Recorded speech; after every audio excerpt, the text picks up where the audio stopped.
Yeah, get over yourself, lady. Rand, I need another episode of Fully Cinematic. I already reviewed the first two episodes of the new streaming series Reacher, and so I figured, what the hell? I may as well do a run through of the most famous Army veteran turned drifter since Rambo's first on screen adventure, 2012's Jack Reacher. The movie's based on Jack Reacher creator Lee Child's 2005 novel One Shot, the ninth of 26 books about the character. It's the second film collaboration as writer between writer-director Christopher McQuarrie and headliner Tom Cruise, but would be the first of 5 times that McQuarrie would direct the global superstar. We'll get back to that. But for now, let's get into the story. And oh yeah, there will be spoilers. We start off with scenes of a guy making his own ammo, intercut with clips of somebody driving a white van through Pittsburgh and into a downtown parking garage across from PNC Park, the Pirates' home field. After dropping change in a parking meter, he sets up a sniper rifle and surveys the landscape for targets. Then he takes out 5 people before hauling ass. Local police detective Calvin Emerson, who heads up the investigation, analyzes the crime scene and gets a usable fingerprint off of a quarter in the meter, which leads him to former Army sniper James Barr. Barr gets caught slipping by the cops while lying in bed at his home, so they snatch him up and seize the white van, which is still in his garage, along with all of his bullet-making paraphernalia. Now, I'm no criminal, but I've seen enough TV to know that you don't keep the getaway vehicle after you set it off. Dumbass. So after Emerson takes Barr to the station and tries to scare him with predictions of getting his teeth knocked out before prison violation. See, that right there shows you that everybody, especially law enforcement, knows very well that inmates are subjected to cruel and unusual punishment. Anyway, Barr doesn't snitch on himself, but he does write the phrase, "Get Jack Reacher" on a legal pad. While Emerson and District Attorney Alex Roden dig up the military background of the dude in question, we see the man himself scooping up new-ish clothes at a Goodwill before picking up cash from a Western Union, hopping a Greyhound, and traipsing right into the DA's office on his own. Turns out he's from a military family who went to West Point and retired from the Army after achieving the rank of major and serving as an MP investigator. Since then, he fell off the grid and doesn't have a fixed address or even a driver's license.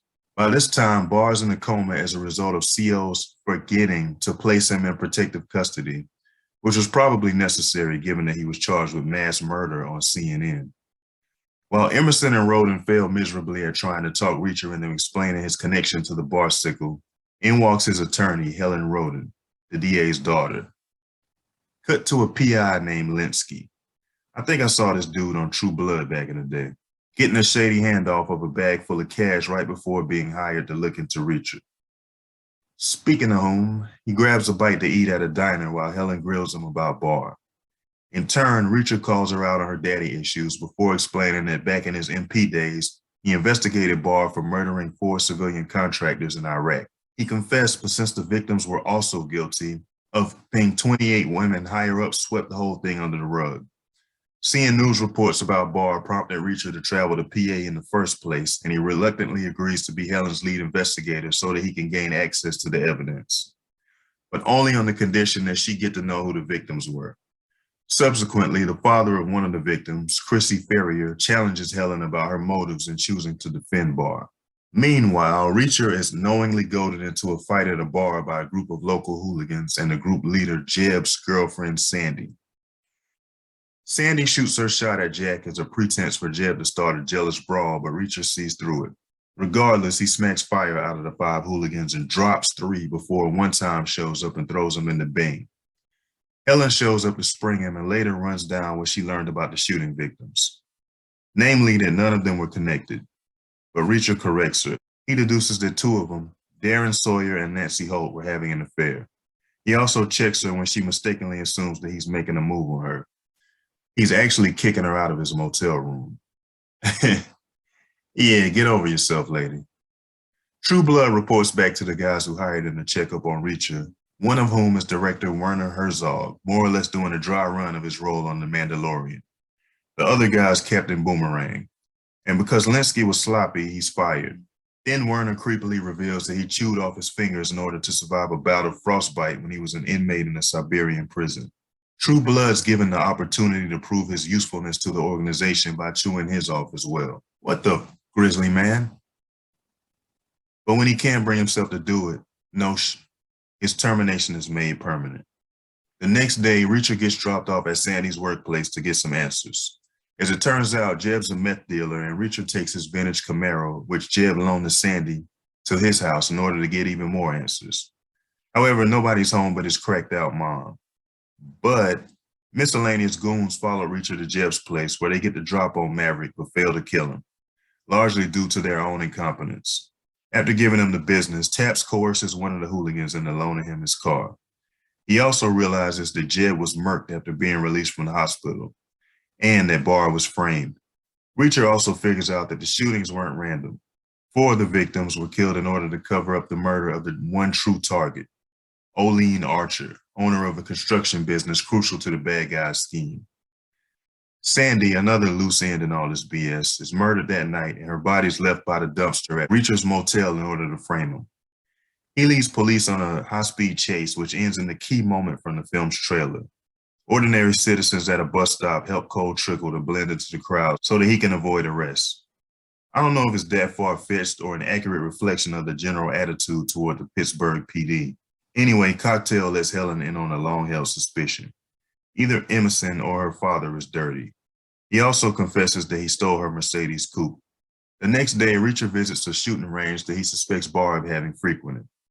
The owner, retired jarhead Gunnery Sergeant Martin Cash, agrees to talk to him about Barr if he can hit a long-range target 3 times. After he completes the assignment, Cash lets Frank T.J. Mackey know that he wasn't fooled by the alias that he gave him and recognized him from a shooting competition years earlier. He also lets him check out his security footage, which captured Captain Boomerang at the range with Barr. The captain was the real Pittsburgh sniper and framed Tommy from Power for the crime. Helen, meanwhile, realizes that Emerson is crooked about a second before he tases her to sleep in an elevator. Boomerang then threatens to kill Helen over the phone if Reacher doesn't show up at a designated location at an appointed time. So Charlie Babbitt enlists Cash to help rescue her. But here's the catch. Cash will help, but he's only willing to provide Reacher with a knife. He doesn't know him well enough to give him a gun. The duo shows up at a quarry where a few good men drives the Benz into the gravel pit, using himself as bait so that Cash, who can't see well at night, can find out where the broker's sharpshooters are located. A shootout ensues, the Benz is Swiss cheesed up, and the firm drops his knife.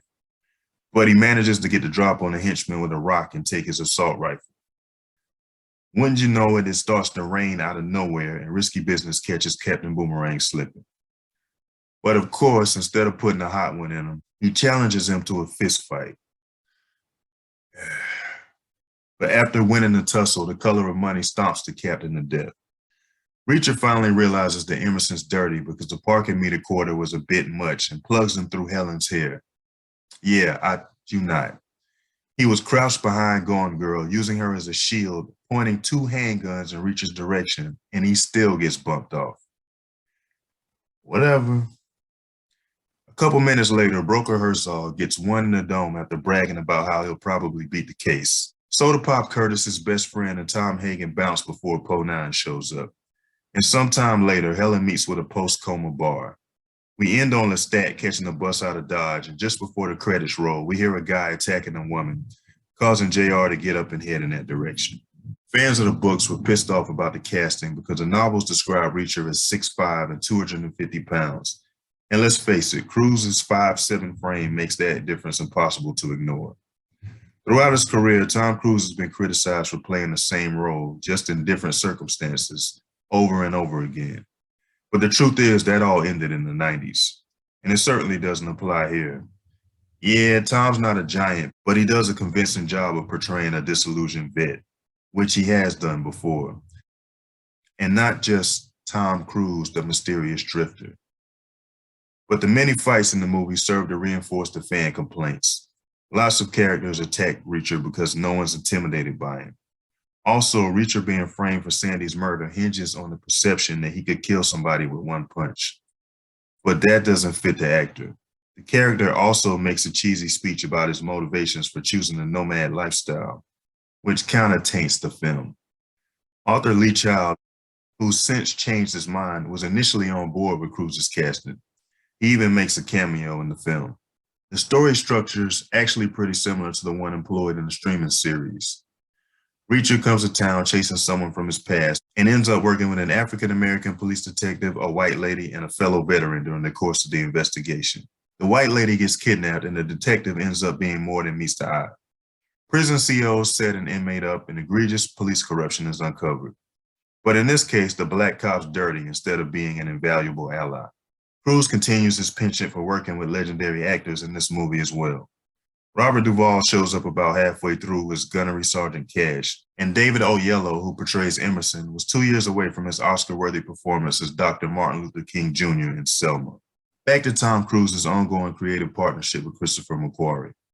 While Jack Reacher wasn't such an auspicious debut, for better or worse, they've been off to the races since then. Although the Mission Impossible film franchise began as a series of movies overseen by different directors with distinctly different styles than his successors and predecessors, Brian De Palma, John Woo, J.J. Abrams, and Brad Bird, Cruise was so happy with McQuarrie's work on Rogue Nation that he seemingly gave him the job permanently. I mean, McQuarrie's directed the last 4 of these things, and 2 of those haven't even been released yet. It took me a while to get around to making this video, and there's a pretty simple reason for that. I don't like the movie and don't recommend it. The best thing that I can say is that this is the best Jack Reacher film. In other news, I figured I'd highlight a few comments that we got on our first Reacher review. Katana Mike O.T. Cross said, "Good call on a better player for the part." Yeah, Katana Mike, I say that most people agree with you. John Graham commented, "You can't do a Reacher review without reading the books. You just can't." Sounds good, John, but I don't have much time for fiction reading these days. And Faye Watson said, "Now that's more like it. Did not watch any of Cruise's movies. Reacher is 6'5" and Cruise is 5'8". Need I say more?" Faye, you made a good choice when you skipped those movies. Shout out to Katana Mike, John Graham, and Faye Watson for giving us your perspective. And shout out to everybody who subscribed to the channel. But I had enough of this conversation. I'm logging off. Fully cinematic.